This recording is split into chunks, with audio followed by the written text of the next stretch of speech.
ആണെന്നല്ലേ പറഞ്ഞിരുന്നത്? കാണുന്നില്ലല്ലോ.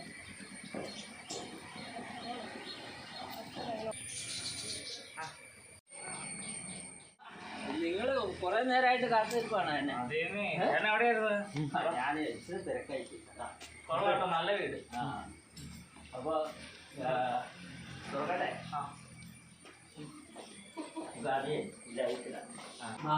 തെളിയുന്നുണ്ട്. ആ ചെരുപ്പം നോക്കിച്ചേരെ. വീടിനകത്ത് ഇനിയൊക്കെ കിടക്കുന്നതെന്ന് അറിയത്തില്ല. എന്നാലും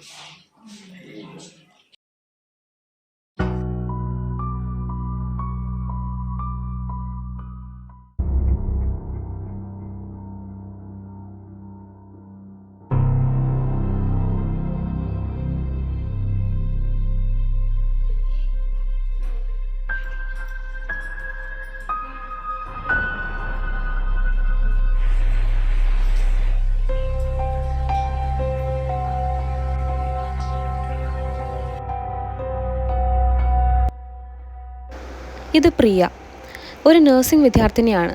എക്സാംസ് അറ്റൻഡ് ചെയ്യാനാണ് ഇവിടെ എത്തിയത്. ഹോസ്റ്റൽ കിട്ടാത്തത് കൊണ്ട് അവളുടെ ചേട്ടൻ ഈ വാടക വീട് ഏർപ്പാടാക്കിയിട്ട് 2 ആഴ്ചയ്ക്ക് ശേഷം എക്സാം കഴിയുമ്പോൾ കൂട്ടാൻ വരാമെന്നും പറഞ്ഞ് മടങ്ങി. ഞാൻ രേവതി, ഇവിടെ താമസക്കാര് വരുമ്പോ ഹെൽപ്പ് ചെയ്യാൻ വരുന്നതാ. പ്രിയയ്ക്കുള്ള ഭക്ഷണം ഉണ്ടാക്കാനും മറ്റു വീട്ടുകാര്യങ്ങൾ നോക്കാനുമായി അടുക്കളക്കാരി രേവതി എത്തി.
പരീക്ഷ ഉണ്ടായിരുന്നു.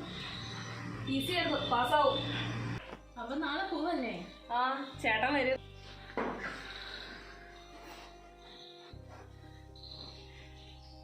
ടയർഡായല്ലേ?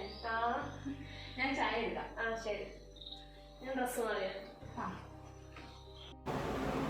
അപ്പോൾ അന്ന് എക്സാം കഴിഞ്ഞിട്ട് അടുത്ത ദിവസം ഞാൻ തിരിച്ചു പോവാണ്. രാവിലെ ആയപ്പോൾ രേവത ചേച്ചി വീട്ടിൽ പോവാന്ന് പറഞ്ഞിട്ട് പോയി. വൈകുന്നേരം ആയപ്പോഴാണ് ചേട്ടൻ എത്തിയത്. കൂടെ രാമൻ ബ്രോക്കർ എത്തിയായിരുന്നു പേയ്മെൻ്റ് ഒക്കെ സെറ്റിൽ ചെയ്യാൻ വേണ്ടിയിട്ട്.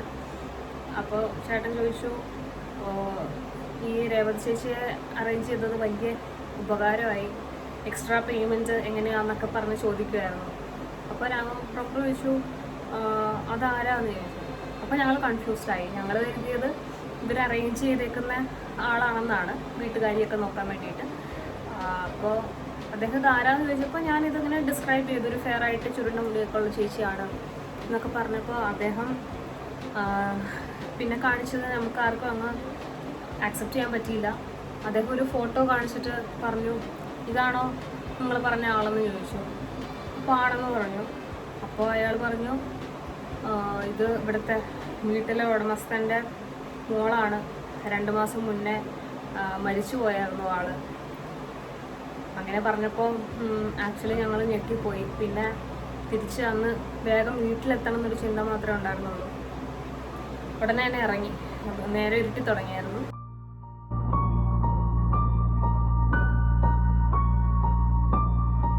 ഇറങ്ങി. പക്ഷേ ഞങ്ങൾ ഒരുമാതിരി ലൂപ്പിൽപ്പെട്ടതുപോലെ ഒരേ സ്ഥലത്തേക്ക് തന്നെ വീണ്ടും വീണ്ടും വന്നുകൊണ്ടിരിക്കുന്ന പോലെ പെട്ടെന്നായിരുന്നു പ്രിയയുടെ ഫോണിലേക്ക് ഒരു കോൾ.